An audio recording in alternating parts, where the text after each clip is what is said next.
Hi and welcome to another episode of PDA Dads UK. It is the silly season and I don't know about you guys, but we can really struggle with Christmas. Autism and Christmas don't necessarily make the best bedfellows.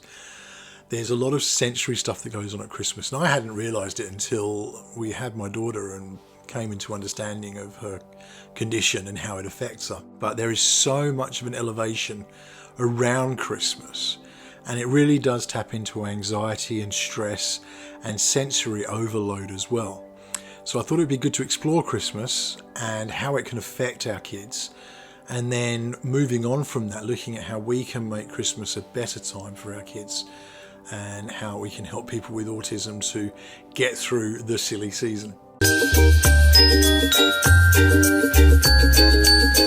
Christmas is a remarkably sensory time. We probably don't realise it until we're forced into a situation where we have to address it. Such was the situation with us and my daughter. Christmas is remarkably sensory. You have the lights everywhere, and even this year, with the differences they're going to be for Christmas this year with the virus, it still is a time, my town has got lights up all over town. People are still decorating shop windows with lights. Christmas music starts, the Christmas advertising starts. You start getting your own pressures. What am I going to get for dinner for the day? Are we going to have enough food in? Who are we going to be seeing? Is anyone coming here for Christmas? Are we going to somebody else for Christmas? Even with the bubbles, it's still something that people are going to be experiencing. All that stress is something that we carry and kids pick up on. And that often goes more so for autistic kids. And autistic people have a very often acute sense of what other people are feeling. There's a myth that autistic people don't feel empathy, and that's a total fallacy. In fact, for many autistic people, they'll experience the other people's emotions on a much deeper level. It goes into that sort of sensory processing that we've discussed in previous episodes. Christmas is just remarkably sensory, and we've discussed in previous episodes about anxiety and autism, and there's an intrinsic link between them. Generally, the more anxious someone is, the more they're going to display the autistic traits. Stimming will increase, meltdowns will increase. We know that, we've got that internal cup of emotion and we can only contain so much. And that can be happiness as well. So if we're really excited about something, you may notice it's easier to lose your sense of self-control when you're really excited, and that's because of the same thing. It's that your emotional cup is full. It's full of good stuff, but it still outpours in one way or another. And that can lead to things like meltdowns, shutdowns, basically challenging autistic behaviours that really make lives difficult for our kids and for ourselves. So over the years, we've learnt to adapt Christmas to work for our family, and I think that really is the key. The first and foremost thing is that you know your family, you know your kids, and you're going to know some of the best things that are there to support them and make their lives easier over that period of time and make Christmas a really joyful time.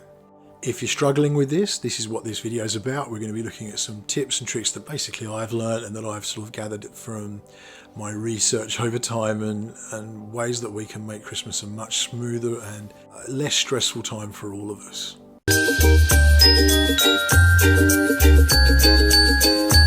So the first thing I want to look at is having a plan. Basically, for a lot of autistic people, and particularly autistic kids, routine is key. You'll have experienced this with bedtimes and getting ready for school. If you don't have a routine in place, you're going to struggle in general. The result is that if you don't stick to that routine, there's a meltdown or there's challenging behaviours that accompany it. So to stick to that routine. So having a plan in place is really important. We can do that for Christmas, and it allows us a couple of things. It allows us to prepare our kids for what's coming. And what I mean by that is that we have then time to explain what's going to be happening on the day, and we can reinforce it over the weeks approaching Christmas, and that way they're prepared for what's going to be happening. So yes, Santa's going to be coming. We're going to do the day this way. So for us, our day consists of basically we get up and we do some presents. We don't necessarily open all the presents. We try and keep it so it's not all just a big overload and a massive paper and chaos and then nothing for the rest of the day. It allows to keep the day going. What we then do is have that just a calm time afterwards. The kids can play with the new toys that they've got in their stockings or the presents they've been given. It helps to chill. It just helps keep that pressure time to a minimum. And then we will have Christmas dinner. So my wife does make a roast on Christmas Day, and we do enjoy that. So that's something that we work into it. And my daughter loves roast. It's one of the few foods that she really does love. So it's really good to be able to do that. And it's something else that makes the day special. We then may have some more presents in the afternoon. After dinner, after the Christmas dinner, we usually go for a walk. We try and get out of the house. For my daughter, she needs to be out of the house. She can't be stuck within the same four walls constantly. She really affects her. Maybe she basically gets massive cabin fever, part of the ADHD side of her autism, and certainly plays into the PDA side as well. So that's what we do, and then we might have some more presents in the afternoon, and then we've got another calm time, and then we can start moving into the standard bedtime routine. And we keep that standard bedtime routine.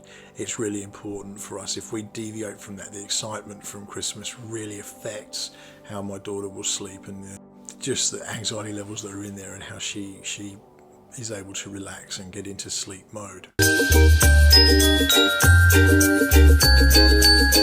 With Christmas decorations, we're also very cautious. A great tip that I've heard, and something that we're going to be putting into practice this year, is to spread the putting up of Christmas decorations. Basically, for my daughter, when something's very different, it's very challenging for her. We've recently decorated this living room that I'm in now, and new colours were like, whoa. We had to do a lot of preparing with her for that. We're going to be doing this. These are the colours. We showed her the colours beforehand, so she was sort of prepared for what we were doing. And we did it in piecemeal, so it wasn't just one day she came home and everything was different. It was done over a couple of weeks, and that way she was able to adjust as we went. And it's the same for the Christmas decorations.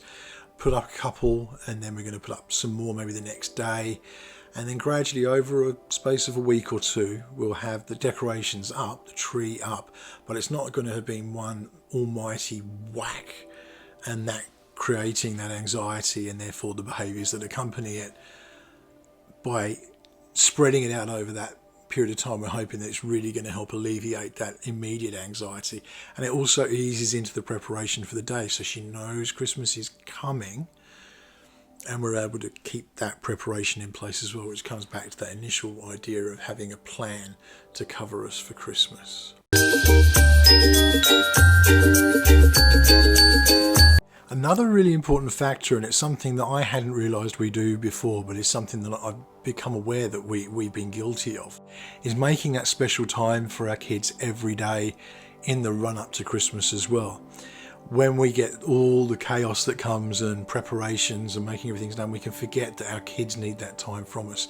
It's only because we're doing the right thing. We're trying to make sure their day is amazing and special, but it can create another level of anxiety, especially within autistic kids, but for any kid, when you're not getting that same regular quality time that you were getting previously. It's really important to ensure that we keep that up. Make sure we've got time allotted each day that we're going to go and spend with our kids, and just forget Christmas and just have some standard normal time.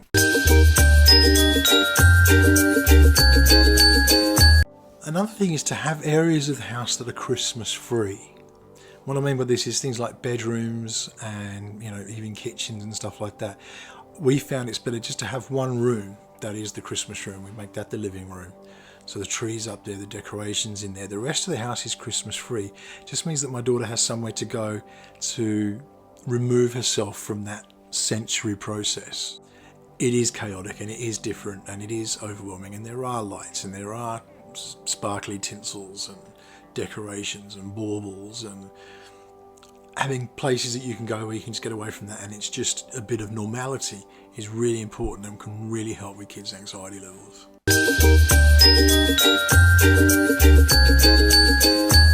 Something we talked about in previous episodes is dealing with family and friends when it comes to any kind of event, or autism in general, explaining what our kids are going through. This is really important when it comes to Christmas. If you're going to be spending Christmas with family or close friends, taking some time to prepare them for where things are at is a really healthy thing to do. Even if they're already aware, that reminder can be something that just brings it to the fore again, and there's helps other people make the preparations in the right way as well. One of these things can be perfumes. Now, we've discussed in recent episodes about sensory processing disorder, and it's something that a lot of autistic people complain about at Christmas, is that there is an overwhelming sense of new smells and very potent smells. People give gifts of perfume at Christmas and it gets sprayed around. People arrive places they want to be at their best, so they spray lots of perfume on, or deodorant or antiperspirant, whatever the case may be. These are all new, challenging scents and odours that are going to hit autistic kids in particularly, and they're going to struggle with that. It's just another thing that takes away from the norm. So if you can talk to family and friends that you're going to be seeing and say, look, just as a request, can you hold off on perfumes and deodorants? Obviously use what you've got to use, but making it just normal rather than that sort of overdone thing we can do at Christmas. There's already going to be new smells as you do your roasts. There seem to be some very associated Christmas smells, things like cinnamon and all that kind of stuff that really do come out at Christmas, but they're different and they create anxiety. It's at a subconscious level, and it's not something that we can necessarily even be aware of. But that old emotional cup is filling up, and we want to make sure we're keeping that as low as possible so that it doesn't overflow on the day, and we keep our kids in a really happy, positive place through that. So it can be a really good thing to approach family and discuss just what your kids' needs are and what's going on, especially if you're going to visit them. But even if they're coming to visit you, it's something you can do to prepare them. And we find just an update. Well, I usually send a text if someone's coming over for the day on Christmas. I mean, we're having a very quiet Christmas this year, but even if we're going to see someone, I tend to text them before they come and just let them know what Sienna's frame of mind is. The reason I do that is because if she's particularly het up already, they come prepared, and there's just a level of understanding that comes in there, and so it can be an acceptance. You know for yourself, when you're mentally prepared for something, you tend to handle it in a more rational and sensible way than if something's just confronted you and you walk in and suddenly there's a meltdown. If you've prepared someone for that, they're going to be much better adept to deal with it at the time. One major issue that people don't realise is often that kids with autism or kids who have a neurodiversity of some description can struggle with wrapping. The idea of something being hidden can create real high levels of anxiety. We don't struggle with this so much, but it's something that we have learnt that we tone down wrapping paper, so we'll try and use something a bit plainer if we can. The other thing that is a really good option is sometimes the bags. It's not something we've experienced, but I know from other parents that they've been issues just with the fact that something's wrapped up and that kids don't like the process of unwrapping. Now this can be sensory, and actually the feeling of tearing the paper, the sounds that it makes, can be something that triggers sensory processing disorder issues. It could just be that it's something about the unfamiliarity or the anxiety created by surprise. And it's one of those things you don't think about. I like surprises, but my wife and my daughter both hate surprises. They need to know what's going on. They need to know what's taking place, and they need to know what they're going to be able to sort of do to get through that. So having something wrapped can be a real issue. My daughter likes to know what is in the presents well ahead of time, and it's actually part of her just dealing with that anxiety that she gets. She needs to know what's in there. So we don't keep a secret of what the presents are, we do wrap them. But doing something along the lines of just keeping things in open bags, so the Christmas wrap bags that you can get, or even not having things wrapped. And I have known parents who will do two piles of that. For us, it's something we have to think about because we've got a neurotypical son and a neurodiverse daughter. And for my daughter, she doesn't want all that stress of things. So it's something you can do to have a pile of unwrapped presents for one child and a pile of wrapped presents for another, or keep everyone's unwrapped, or something along those lines, or bring them out one by one unwrapped. There's lots of ways that you can do it, but if wrapping and having something concealed is causing an issue of anxiety, it's a very easy way to deal with that. And yes, it makes Christmas different, and it's not what's traditional in that sense, but our kids are not traditional, and sometimes we had to make adjustments, and it's about making their day as good as it can be.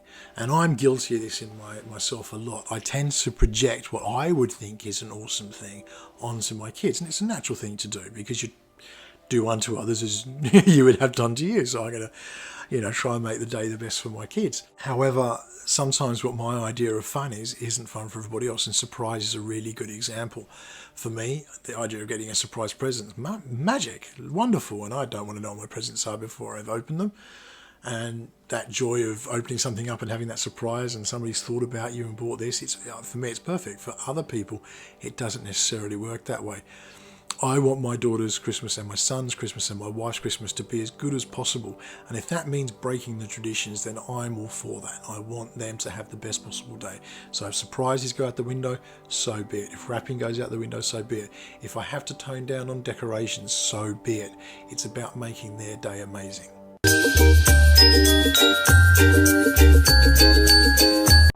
Another thing we found really helps for my daughter in particular is having responsibilities through the day. And these are something we prepare for beforehand. It can be things we know that we're going to need to tidy up the wrapping paper. Giving her control over that, gives her PDA side that sense of control. It also means that we're getting the job done of things getting cleared up. So if she's in charge of paper and getting in a bag, she feels that responsibility and she kind of wants to do it because that's hers and she's in control of that. It's something that works for us and can definitely work for other people as well.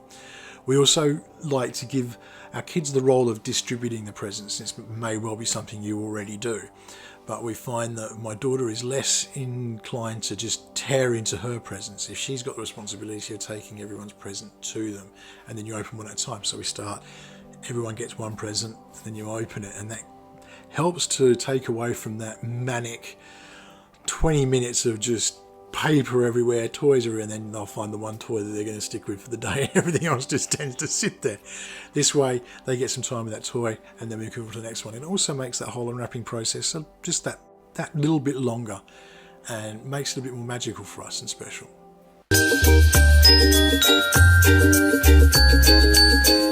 Finally, I think probably the most important thing is just enjoy the day. Just have a wonderful day and really enjoy your time with your family. Don't worry about other people's criticisms if you do things that are just a little untraditional. This is your Christmas, it's your kids' Christmas, and you're going to do it the way that works for you guys and makes you happiest. I hope everyone has an amazing Christmas. I will be doing videos in the meantime, but I wanted to get this out ahead so that people have got time to prepare.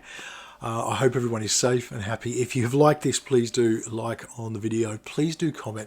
I'd love to hear your tips. Any tips that you've come across that help your kids get through Christmas that I haven't mentioned here, or that have worked for you, or things that I have mentioned here that have worked for you, chuck them in the comments. I really want to hear, because it can help for next year's episode, and it can also help other people reading these things now. Please do subscribe to my channel. It really makes a difference in getting the message out there and helping not only parents of autistic people, but people who maybe aren't aware of how autism affects our lives. It gets it into people's eyes. So please do subscribe. Stay safe, everyone. I hope everyone's good during lockdown, and I will see you again next episode.